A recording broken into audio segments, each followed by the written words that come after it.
Welcome back to Spotlight on Laurel, Her History, and Her People. Today's guest is Charlie Pennington, and good seeing you, Charlie. Good to have you with us today. Good to be with you. I'd like to begin by having you share some of your family history, like where you were born, tell us about your parents and your siblings, things like that. I was born on September 16, 1930 in Corbin, Kentucky. My father was a route salesman, and we lived there like 6 months or so, moved to London over on Mahan Avenue, and then later to Maple Street. My father was Charles Pennington, and my mother was Hazel Medlock Pennington.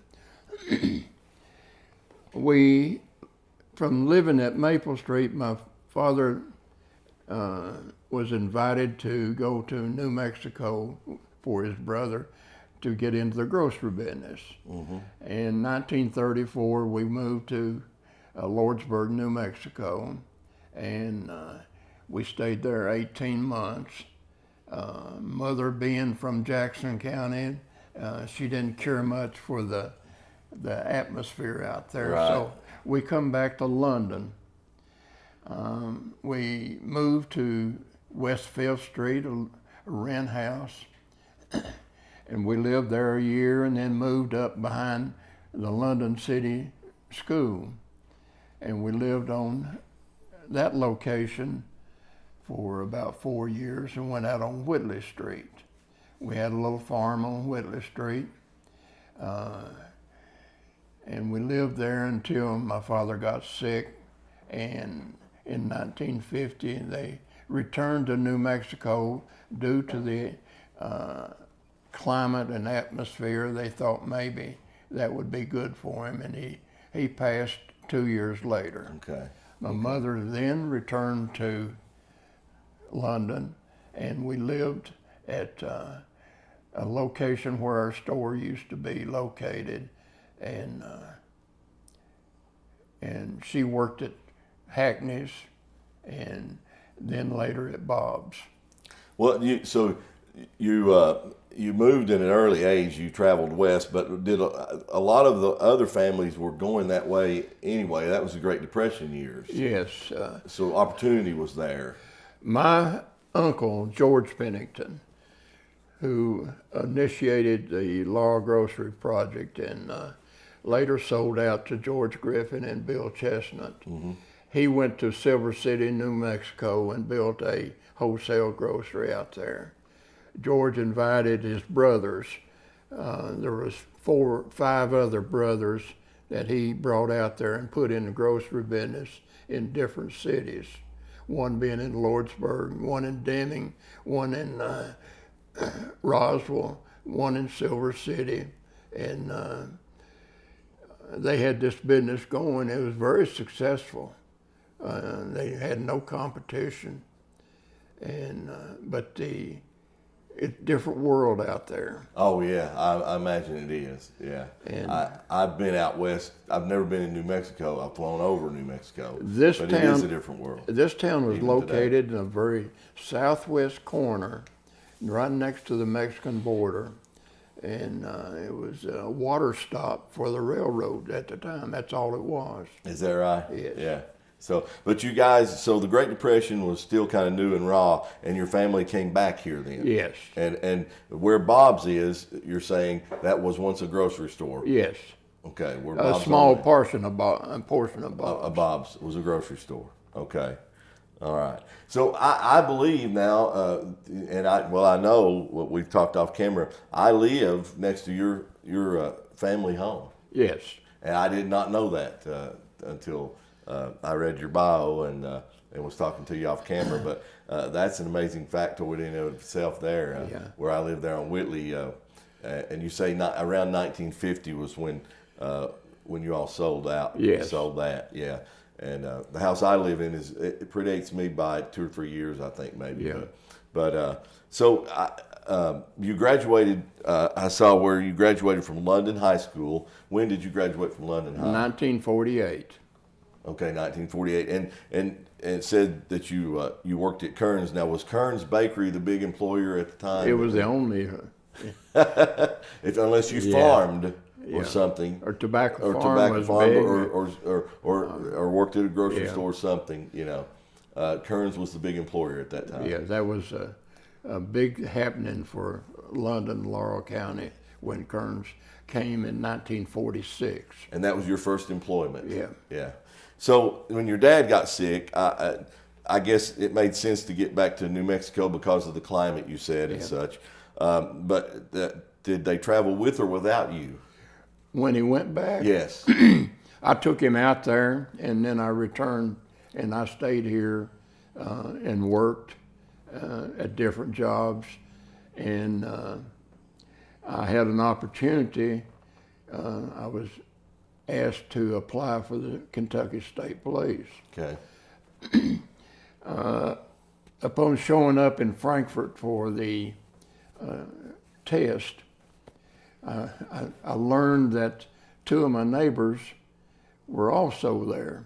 One being Gene Hodges, who lived directly in front of me, and one being Sim McCarty, who lived right beside of me, where your house is today. You know those are my kin, right? Yes. Yes. Yes.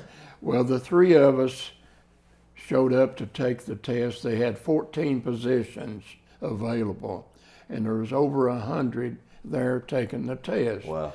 The majority of them had their college degrees in hand and were marching around like they were going to get the jobs. We took the test, and we later, all three were accepted and stayed on, went to work for the state police. I was sent to Harlan in September the 2nd, 1952, as a cadet trooper. That being, I was sworn in, I was given an ID and a badge and a gun, no uniform, and sent to Harlan to ride with other troopers. Well, Harlan only had one active trooper in 3 counties that they worked.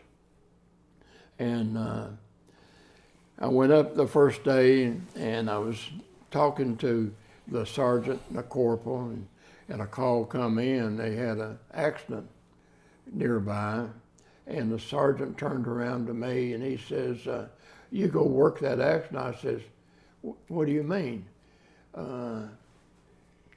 Says, well, there's a car out there and it's got a clipboard with the accident report.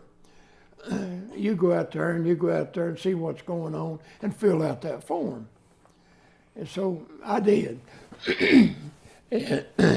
and that was my initiation Well, to the state police. I assume you have stories on when we can't get into them today, but Gene and Sim, I bet you've got plenty of stories on. And see, Bud's my great uncle, and Gene, those are my fairly close kin because we're a close family, and so I was around. I call him Bud, but Sim, we called him Bud. Buddy. He was a buddy. Buddy was a character. Yeah. He was a character. He was the baby of my grandmother, Jill Faye's family. Yeah. But no, after we were sworn in, all three went in different directions. And after the school, it was eight weeks of training. I was sent to Hazard, and I think Gene come to London, and Buddy, I think, went to Frankfurt. Yeah, Buddy. That's where he made his home after that. And Water. and the two of them stayed with the state until they retired. I stayed with the state until 1955, which I was drafted and to the Army and eventually went to Korea. So a lot of folks didn't even know. Now, let's switch back to Bob's in downtown London for a second. A lot of folks didn't even know there were apartments above Bob's there. Your mother lived there? Is that what? Yes. Is When she come back from New Mexico, there's always been apartments upstairs, and they hadn't been rented out or kept up or anything. and she fixed up one for herself and lived there for more than 40 years. Is that, wow, more than 40 years. That's amazing. And she worked across the street and then worked at Bob's when Hackney's closed.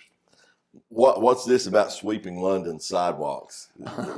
On Sunday mornings, she would go down and with her broom, she'd sweep off the sidewalks and she'd check things up and down the street in that block.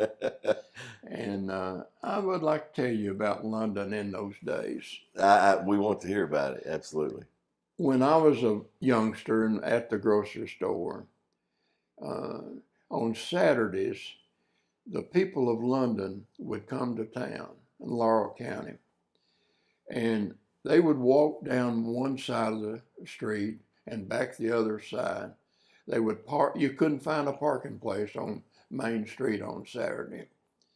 And they were window shopping. They had nothing else to do.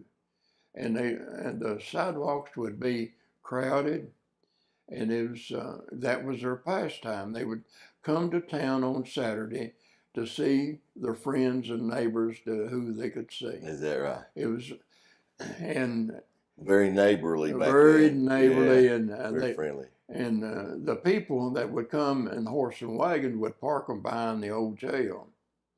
At that time, not everyone had an automobile, of course, like they do these days. Those and farmers, you still saw the horse and wagon. You could still see horse and wagon. There's old pictures of my great grandparents hauling their kids. They had 6 kids, Kay and Emmy Williams. Now he's dispersed it, but I've got old pictures of them in a horse and buggy wagon taking the kids to town with the kids in the back. Yeah.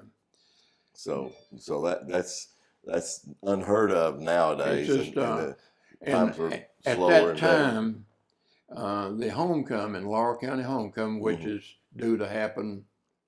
It will already have been once this airs, but you couldn't get to the park. The crowd were so tremendous that the state police would send in 10 additional troopers. Wow. To work the traffic at the park. And traffic would be backed up from the park entrance a half a mile or so in each direction trying to get in the park. That's amazing. It really is. And it is involved into a very small that just shows you how times have changed since then. But I can remember Sunday afternoons up there as a child, and I come from the singing family there, and Grandpa, he would host the Sunday event, but it was a sea of lawn chairs up there under those trees. Well, just a sea of lawn chairs. The Sunday event was gospel singing. Yes, it was. Yeah. And it was a big draw. Yes, yes. That's a vivid memory of my childhood. Yes. I worked it as a trooper in 1953 and 54, and it was just a tough job. As far as the eye could see, there were lawn chairs, and that was my memories of it were late '60s through the '70s. But it was a huge event. The Laurel County Homecoming was a huge event. The park amphitheater, when they'd crown the queen, would just be, you couldn't see any grass anywhere. It was, people all around that bowl. But yeah, that's amazing. So 1952, become a trooper. Uncle Sam wanted you in Korea. Is a long way from London. I flew from London Corbin International. Okay, London Corbin International. And I left here early in February of '56. And 30 days later, I landed in Korea. 30 days. Yeah, I flew from London to Louisville to Chicago to Kansas City to San Francisco to Honolulu to Midway to Tokyo and on to Seoul, Korea. Wow, it took 30 days. And the airplanes then were not all like they are today. Obviously, they weren't designed to go as far. Those were short hops. Yes. Yeah. I mean, now when you flew from Honolulu or from San Francisco to Honolulu, is a pretty good flight. And then from Honolulu on to Midway is, and when you landed at Midway, it didn't look like the landing strip was long enough for you to put a plane down. Is that right? It was very scary to Yeah, look at. yeah. But Yeah. and that was an experience that was really unbelievable for a person from London to make a trip like that. Mm-hmm. So were you in the Korean War? No, it was after the Okay. armistice, and Okay.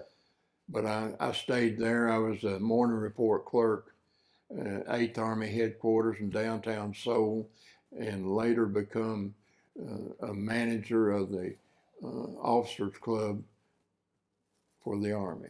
Okay.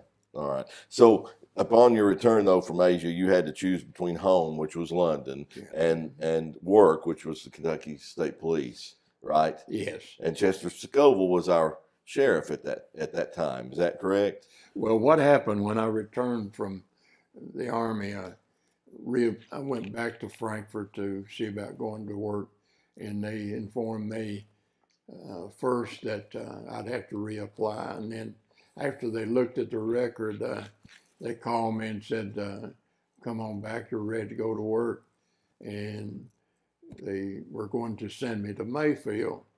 Well, I said, well, I've been gone from home too long. I'm not going to Mayfield. So I come to London, and I did different things. And one day, Chester Scoville, who was a sheriff, come by where I was located and said, wanted to know what I was doing. I said, not a whole lot. He said, well, I fired both my deputies. And both just of had two. Had two. And I need somebody to help me. So I went to work for the sheriff as a deputy. I was the only deputy he had. He had George Gaines, who took care of the office, and that was the crew. Wow. We had a number of incidents happen while that short term. We had a shooting at Burger Boy that resulted in the closing of it for a long period of time. And I made the arrest in that case. And on one of the occasions, we had a report of a moonshine still, which was located, at the time, it was the Donald Bender Lumber Company. Yeah. Where Shiloh's is currently located. Okay. So that's where Moonshine Steel was. Yeah, and there was no I-75 then. No, that was a rural area there. That was before I-75. It was just outside of the city limits. So I took the sheriff to that still site along with the ATF and some other people, and that picture hung down at the Weavers for a lot of years until they had their fire. Right, I've seen that picture, and a lot of folks have seen that picture. But and then one day while I was working for Chester, I was walking down to Ford Motor Garage, which is located on Main Street. It's directly diagonally across from Weavers. It was a Ford garage there, and wow. And Ray Lewis, who was a retired circuit judge, saw me walking down the street, and he stopped me, and he said, "Want to know what I was doing?" And I told him what I was doing, and he said, "Well, how would you like to be a deputy marshal?" I said, "What do they do?" He said, "I don't know a whole lot. All I do is see them standing out there on the federal building, and they don't look like a pretty good job." I said, "Yeah, I think I'd be interested." He said, "Well, come upstairs and we'll call Senator John Sherman Cooper and see what we can find out." So we went up to his office, and he made the call, and he found out that the senator was in Somerset. And he called the senator, and the senator invited us over. So we went to Somerset, met with Senator Cooper, and he informed me that I would be acceptable. There was one in the process they didn't think would make it. If he didn't make it, he would put me in for him. Well, after a few months, I found out the FBI was asking questions around town about me, and so it later come to be that I was hired as a Deputy U.S. Marshal in 1960. In 1960, and from there you saw a lot of different things. I saw in your, and we'll touch on some of that, but I saw in your biography too that back then your office would resemble either something out of the Old West or like Mayberry, where there's an actual prison cell in your office. Yes. We had 2 cells. 2 cells. One for the well, so did Andy and Barney. They had 2 cells. Yeah. But see, that's what my generation. You know, we've only seen that from a distance, and you've lived that. It was the best job that a man could ever hope to have in law enforcement, and I was so fortunate to have the opportunity to have that job and to work at it for the years that I did. Previously to me being the local deputy marshal, Will Asher, a local person, had had that job for 18 years, and he retired on disability, and that's who I replaced. Mm-hmm. Will was lived out in Maplesville, mm-hmm. and had a family out there, and was well known. As a deputy marshal, it was an experience like no others. Yes. What about you? You were a marshal in Harlan. Did you ever? And we want to touch on that too. But did you ever watch Justified on TV? One time. Okay, you couldn't relate to that at all, then, not very well. Okay, they didn't get it right. Well, I was the only deputy marshal from 1960 to 1980 that worked Harlan County on a regular basis, and I really enjoyed it. But those days in Harlan County were very, very mean with the union coal mine strikes. Oh, so you had an action-packed life at that time, I would say. The name assigned to Harlan County was Bloody Harlan. Yes. And it lived up to that. We had a deputy sheriff shot on the courthouse steps there. We've had lots of things happen. One of the first assignments that I had in Harlan County was one of the Middletons was one of the top 10 most wanted by the FBI. Lived in Harlan County, mm-hmm. and we worked to locate him. My job as a deputy marshal was you provide court security, you serve all the federal processes. That's the civil suits, the criminal documents, and transport all the prisoners to the federal penitentiaries. And we would hold court in different communities. There was court in London, Jackson, Richmond, Frankfort, Pikeville, Catlettsburg, and Covington when I went to work. They later reduced that by 2, taking away Richmond and Jackson. And we saw different judges. We worked with them closely, and we had an unbelievable relationship. And it was just a rewarding opportunity to be associated with people like that. Yeah. So now, tell me a little bit though. Let's talk more about the martial experience in itself, because those days, when you're describing when you were a deputy marshal and so forth, that was a lot of times of civil unrest. Integration began to take shape in America, and I understand you even from that, you're even in a Norman Rockwell painting. Yes. Well, there is a painting depicting 4 deputy marshals. They, for some reason or other, they didn't show the heads. They had only show from their neck down. Yeah. And that was. Go ahead and claim that. You got the tag anyway, so well, yeah. Do you have a copy of it? Yes, I do. Okay.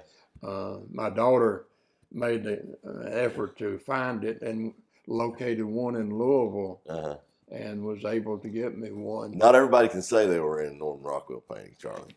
Well, it's that's pretty big. It's big, and that story in itself is big. Here is a school. They had a modern school for the African Americans. The school for the other children was a older, not a modern building. So they boycotted the schools with this court order. Mm-hmm. This one little girl, the deputy marshals would pick her up at the housing project and take her to school. There was over 30 teachers there, and I think 16 deputy marshals. And it was a traumatic type experience. Sure it was. Sure it was. The women on the picket protesting lines are just unbelievable. The name calling and the tomato throwing and things of that nature. That was the extent of it, and we survived it pretty good. But still, it's sad. It's a sad thing in our history. But so there was a little African American girl that you guys were assigned to make sure she was safe. Yes. Sat there in the classroom, picked her up, took her home. But what an honor. I mean, you know what I'm saying? I mean, the way I view that now is, who knows where, who knows where the little girl is now or whatever. But the little girl, what she did, she later pursued her education, become a teacher in that school, and retired. God bless her. And see, to think you're a part of something like that, because we're talking about real, true life history here, not just Laurel County history, but that's something very special, I think. There was lots of things like that happen. I want to tell you one story about life. We had a project in Leslie County, Buckhorn Dam. The Corps of Engineers condemned a lot of property in the formation of Buckhorn Dam and their lake over there. And there was one older fellow who lived on the edge of the river, and he moved his house and conformed with all their requirements, and they kept changing the surveys, and so they went to court, and the judge entered the order moving him out of his house. So I go over to Hyden, and I stop in the county judge's office, and I get a little information about this person, and I asked the judge if he knew, and he said, yeah. Says, did you see the little old man sitting out there in the hall whittling? I said, no. I saw a little old man sitting out there in the hall asleep. He said, well, that's him. I said, and I told the judge what I was there for. He said, you got to be kidding me. So he relayed the story about how many times he'd been sort of harassed and had to move. So I called the federal judge, which most people wouldn't have done that. Right. And I relayed the story to this judge, and he said, Charlie, you bring that paper back and let nature take its course. The old man was probably 80 or thereabouts, and that was the end of that story. And there's a lot of compassion in a lot of people's hearts that shows that everything's not like it is today. That's right. That's right. And not everyone's bad and not everyone's good. Yeah. You know, there's good in all of us if we just dig deep enough, I think. But you lived through some times that we've only seen on TV. And you got to remember what you see on TV. A lot of those stories, like Justify, it's a made-for-TV production. Oh, sure. And the person who was supplying them with the information was a name well known to me and in previous happenings up there, and was not looked upon in very good light. And as I understand, he later got elected sheriff as a result of that program, and was then convicted in the local court up there and received a felony conviction. Yeah. Okay. So that's what Justify was based on. But let's move on now to some other things that have to do with your being a marshal. What about Muhammad Ali? How did that come about? Well, me being in London, and there was limited deputy marshals in Lexington. There was 2 that was doing some work. And when the work would get a little heavy down there, they would call Charlie and say, come to Lexington, we got some work for you to do. Mm-hmm. And I walked in there one day, and they handed me a large stack of papers, and I take them back to a desk, and I start going through them and see what I need to do. And in that stack of papers was the lawsuit that my Cassius Clay had filed. Uh-huh. And I said nothing, and I picked up the papers and I head to Frankfurt. I go to the governor's office and I inform the secretary there who I am and what I'm there for. And she says, just have a seat, I'll get you in between appointments.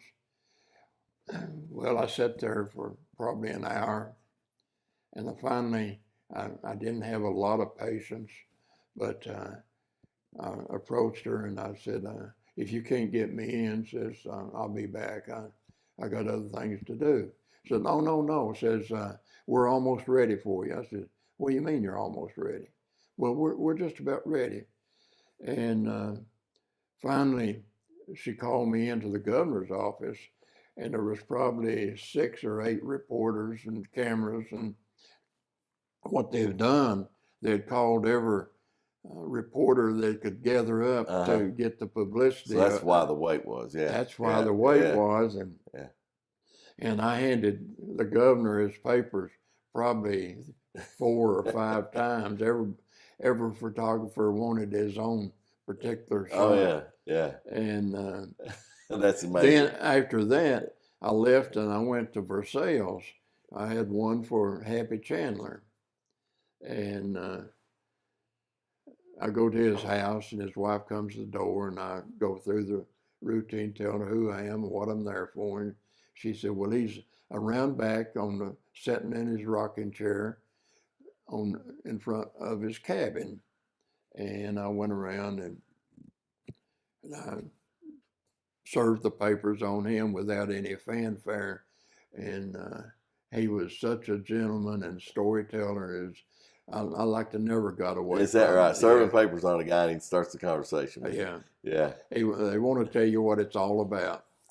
Oh yeah, sure they do. Sure they do. So now the Federal Witness Protection Program, that's a dangerous gig. That started along about 1967, and one of the first ones was a character whose nickname was the Animal, and he was supposedly the contract killer for the mafia in Rhode Island, in Providence, Rhode Island. He had agreed to testify against those people, and they had taken him to a lighthouse and had him living in a lighthouse off of the coast in the Northeast. Right. And I got a call that I had to report to the marshal's office in Boston. It was 1,000 miles from my house to Boston. Oh, yeah, it is, yeah. And I go into the office up there, and they come and when I walk in, they literally grab me and escort me to the back room. And they inform me, says, don't you dare tell any of these people here who you are or where you're from. Yeah, and you had no idea when you left here what you were really getting into. Had no idea. Wow. And I then learned where to go and what I would be doing. So we went to Gloucester, Massachusetts. It was a very high-level Cape Cod type estate. Consisted of 3 homes and a servant's quarters. And we kept this individual and his wife and newborn child there for 2 years. The animal. He, and then on one evening, while we were there, we heard a unusual sound. One of the houses was within 10 feet of the Cape, the water. Oh, is that right? Yeah. And that's a beautiful area up there. That's the largest fishing port in the United States. And we turned on the floodlights, and there was a cabin cruiser had backed up pretty close. And in that light, we could see an individual holding something that didn't look very good. So we called the Coast Guard, who was nearby, and they had a pursuit down the coast, and they outrun the Coast Guard. So after that happened, they brought a PBY, an amphibious type airplane, landed in the Cape, and we put he and his family and flew him to Fort Knox. Okay. And he later was turned loose in California, and he went down to a bar and got intoxicated and was shooting his mouth off, and somebody nailed him. What a story. Yeah. Just out of randomly kind of in a way. We had after you'd done that. many witness security projects, and one of the better ones was Key West. Flew down from Homestead, that's just south of Miami, right? In a Cessna 172, and you flew low enough you could see everything in the water. Yeah. And we stayed in a naval officer's fine high-rise down there. It didn't get to stay very long. Yeah. Those good ones don't last long. Well, you've got ties to Alcatraz, too. Well, that was a story that didn't pan out. It was interesting. I had been working just a few months, and they called me to Lexington, and they informed me they had a trip to Alcatraz to bring back 2 prisoners that had robbed a bank in Powell County. And I said, found out, well, how are you going to transport them? Oh, you're going to bring them back by train. I said, that's 3 days on a train from San Francisco with 2 from Alcatraz. I said, I'm not going. Well, it turned out it was the same 2 that escaped from Alcatraz, the Anglin brothers. Okay. And or they alleged they escaped. Right. They never, they weren't recovered. Yeah, whatever. Yeah. So, What about that? So now your marshal career is coming to a close, but that phase of your life closed out with a nomination by a pretty famous guy, Ronald Reagan. Yes, that was interesting. The morning after the election in November 1980, we another deputy marshal and I was walking up to the Cumberland Valley Bank, and we got in a conversation. And I had had a good relationship with Hal Rogers when he was Commonwealth attorney, and knew him very well. And he had just been elected to the Congress on that same time. And we had a discussion about the marshal's job. Who's going to be the marshal? Because it automatically changes when there's a change of administration. Okay. And we talked about it, and we concluded that let's put my name in and see what happens. Well, we made a call, and we started the process. Well, what happened, the Republican administration in Kentucky created a committee, and there was 9 presidential appointments for the state of Kentucky. There were 2 marshals and 2 U.S. attorneys and some others on Farmers Home Administration. And so this committee, in looking over the applicants, they had addressed all of the positions except the marshal for Eastern Kentucky. And when they come to realize not one of these appointments had been made out of the Hal Rogers district, I think it was the 5th congressional district at the time. And so therefore I was selected. And one day I got a call from the sergeant at arms of the Senate. He said, "Your name's coming up today." And later they called me and said it had gone through. It was unbelievable. I don't know of another presidential appointment in London. No. That I can ever recall. How exciting that was, yeah. To be the one that was selected for such a honor. Well, that is an honor. It certainly is. And I worked, the office was in Lexington, and I had so much knowledge of the operation of the Marshal Service. I could virtually sit in that office and do court surveys and everything. I initiated the court security system for the judges that exist today. Still in existence. Wow. Yeah, that's amazing. So now we're going to wrap up soon, but I want you to tell us about some of your community involvements.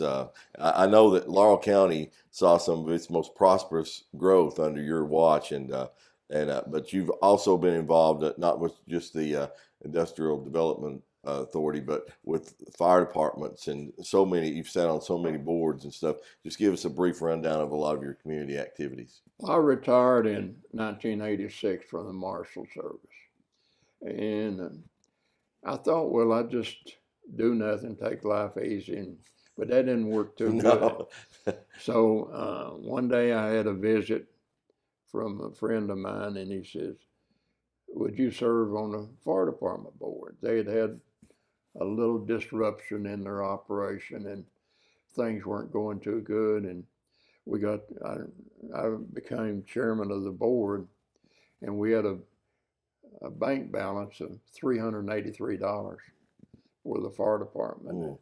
And so we somewhat rescued the fire department. Yes.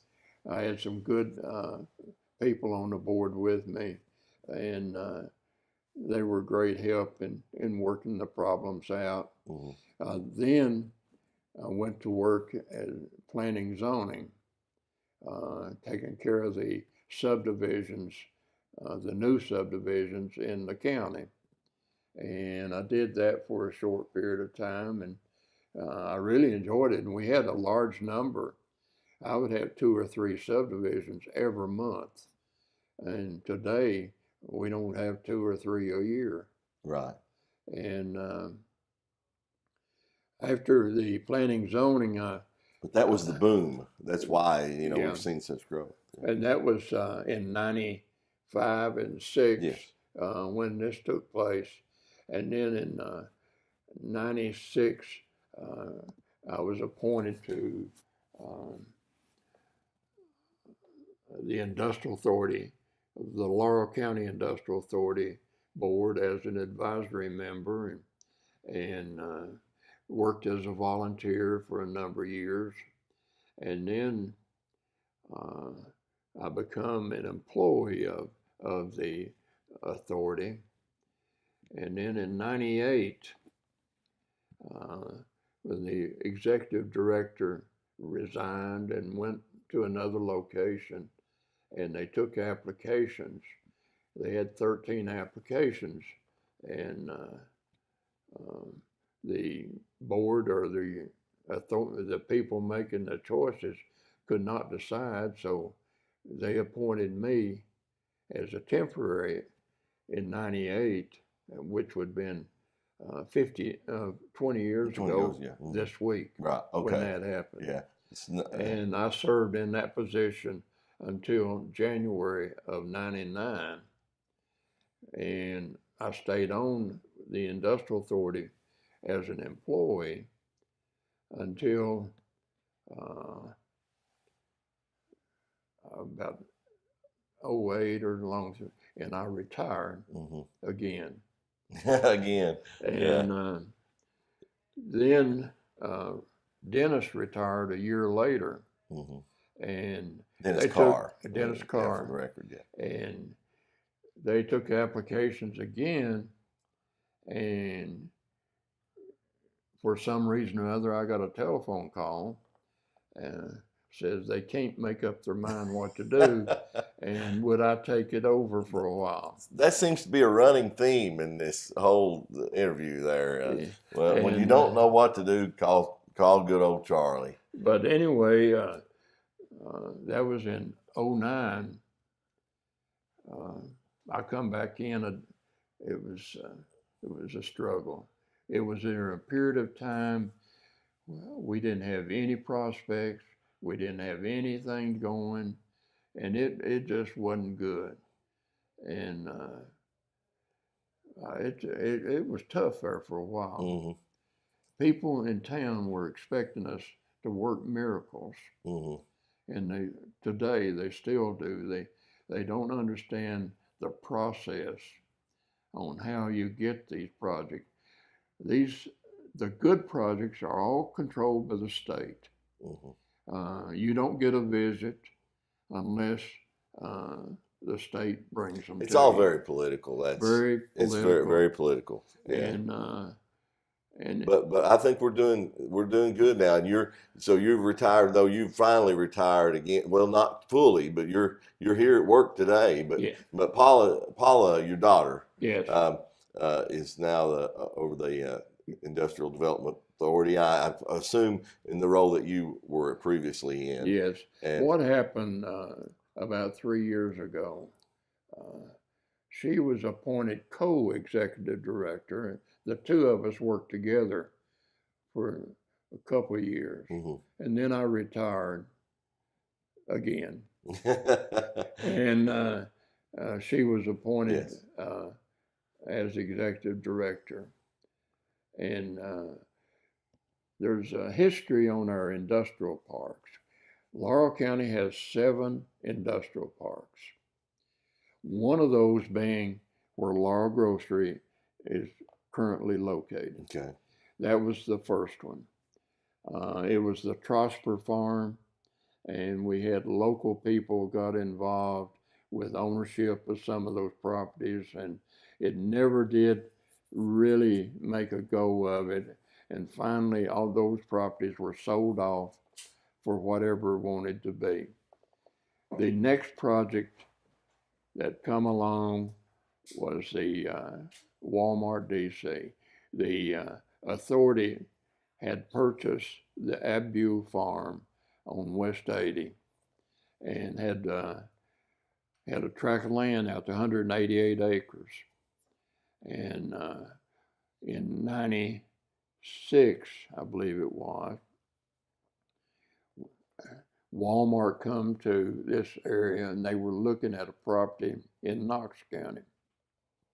It was not satisfactory, and they drove by the property on West 80, and we had a sign out there. So they called that number on the sign and wanted to know what about that property. And the end result was they bought the property, or a big part of it.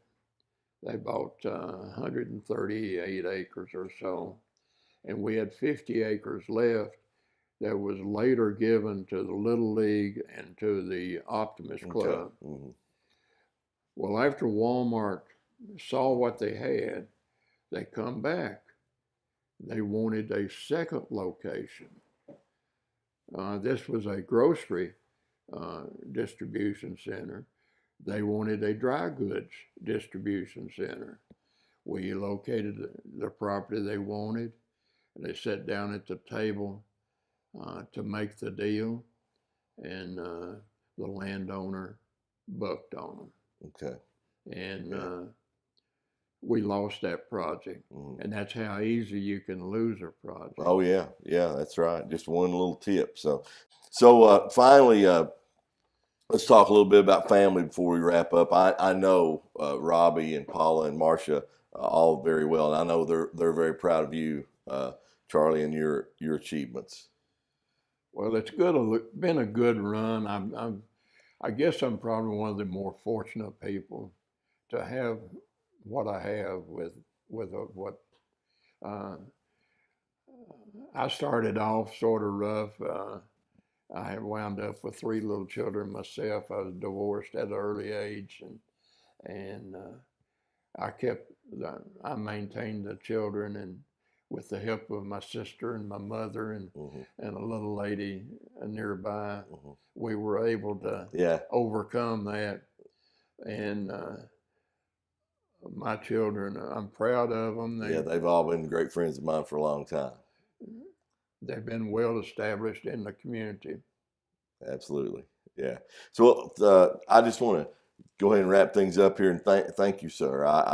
I knew this would be a fascinating interview, and you certainly did not disappoint at all. So I appreciate your time today.